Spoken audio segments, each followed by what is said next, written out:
আপনাদের সবাইকে গণ অভ্যুত্থান পরবর্তী আমাদের ভূমিহীন কৃষক আন্দোলনের পক্ষ থেকে আপনাদের শুভেচ্ছা জানাই। আপনারা জানেন যে বাংলাদেশে আজকে আপনার যে মোবাইল আপনি কিনেছেন সে মোবাইলের দাম ঠিক করে যারা মোবাইলের উৎপাদক। আপনি যে শার্ট পরেন সেই শার্টের দাম ঠিক করেন সেই গার্মেন্টস মালিক।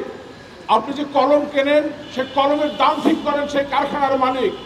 কিন্তু যে কৃষক যিনি পেঁয়াজ উৎপাদন করেন, যিনি ধান উৎপাদন করেন, যিনি মরিচ উৎপাদন করেন, তার দাম তিনি ঠিক করেন না। এইটা হচ্ছে বাংলাদেশের কৃষকের যে নিয়তি। আপনি সারা দুনিয়ায় দেখেন, আপনি আমেরিকায় দেখেন, ইউরোপে দেখেন, সেখানে কৃষকরা সেখানকার যারা ধান উৎপাদন করেন, যারা কৃষি ফসল ফলান, তারা ওই দামটা তারা ঠিক করেন। তাদের সাথে আলোচনার ভিত্তিতে সরকার দাম ঠিক করেন। সংগ্রামী বন্ধুরা, আমরা বলেছিলাম যে আজ 1950 সনে শেরেবাংলা একে ফজলুল হক, মাওলানা ভাসানীর নেতৃত্বে এখানে চিরস্থায়ী বন্দোবস্ত জমিদারি ব্যবস্থা উচ্ছেদ করা হয়েছিল। কিন্তু জমি থেকে সেদিন জমিদারি ব্যবস্থা উচ্ছেদ করা হয়, কিন্তু হাট এবং ঘাট থেকে জমিদারি ব্যবস্থা আজও উচ্ছেদ হয় নাই। আপনার রাস্তার মধ্য দিয়ে সরকার রাস্তার মধ্যে পিচ ঢালে, সরকার রাস্তার মধ্যে মাটি ঢালে, সরকার তবু এখানে যারা যে রিক্সা চলে, যে মোটর সাইকেল চলে, তার জন্য কিন্তু কোনো টাকা নেওয়া হয় না। কিন্তু নদীর মধ্যে যে নৌকা চলে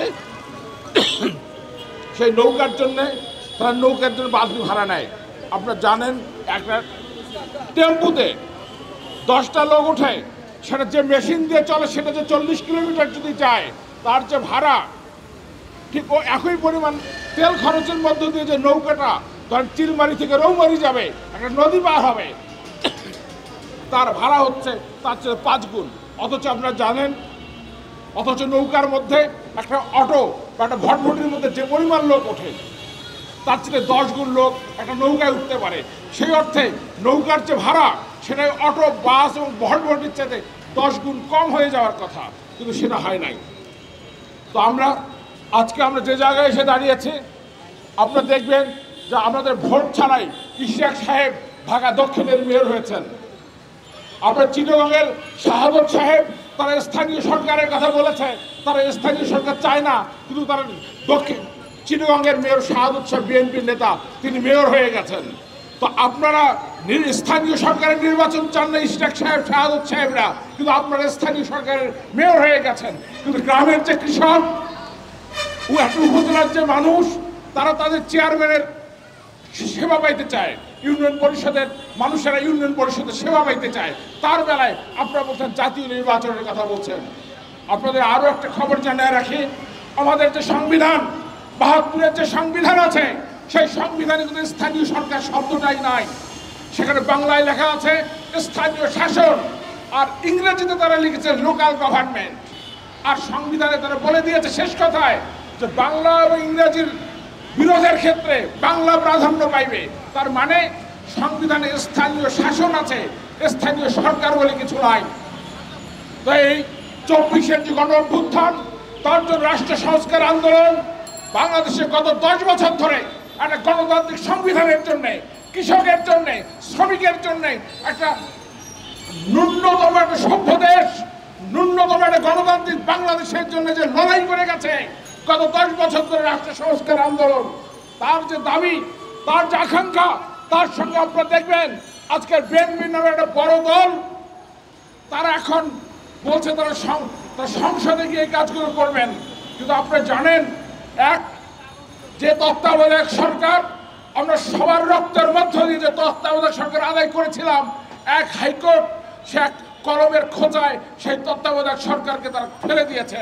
এটা কেমনে সম্ভব হয়েছে? কারণ সংসদের কাজ হচ্ছে যে সংবিধান চালু আছে সেই সংবিধানকে রক্ষা করা।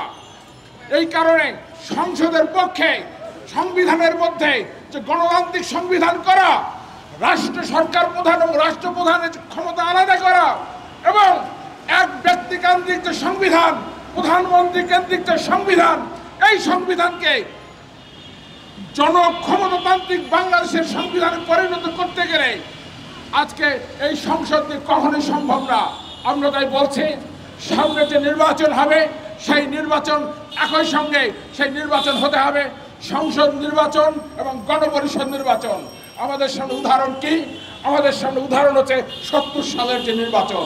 ৭০ সালের নির্বাচনে বলা হয়েছে তারা একটা গণতান্ত্রিক সংবিধান দেবেন, দেওয়ার পরে সেই সংবিধান সবাই মিলে সই করার পরে সেই তারপর সেটা পার্লামেন্ট হিসেবে ভূমিকা পালন করবে। অর্থাৎ একটা গণপরিষদ ছাড়া, একটা গণতান্ত্রিক সংবিধান, একটা গণপরিষদ ছাড়া একটা মানবিক বাংলাদেশের যে সংবিধান, এক ব্যক্তি কেন্দ্রিক যে সংবিধান, এর বিপরীতে জনগণের সংবিধান আমরা যদি পেতে চাই, তাহলে সামনে যে নির্বাচন সেটা একই সঙ্গে হতে হবে গণপরিষদ নির্বাচন এবং সংসদ নির্বাচন। আজকে অনেকে বলছে আগে সংস্কার পরে নির্বাচন, বা বিএনপি বলছে আগে নির্বাচন পরে সংস্কার।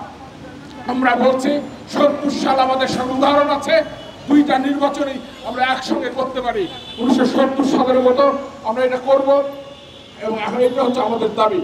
তো আজকের আমাদের যে কৃষকদের যে আমরা ভূমিহীন আন্দোলন, আমরা এখানে সরকারের কাছে স্মারকলিপি দিতে আসছি যে আমরা স্থানীয় সরকারের নির্বাচন আগে দিতে হবে। আপনারা সরকার একটা অধ্যাদেশের মধ্য দিয়ে, রাষ্ট্রপতি একটা অধ্যাদেশের মধ্য দিয়ে এই কাজটা করে দিতে পারেন। তারপর আপনারা সংবিধান ৭০ সালের মতো গণপরিষদ এবং সংসদ নির্বাচন একসাথে আপনারা করে দেন।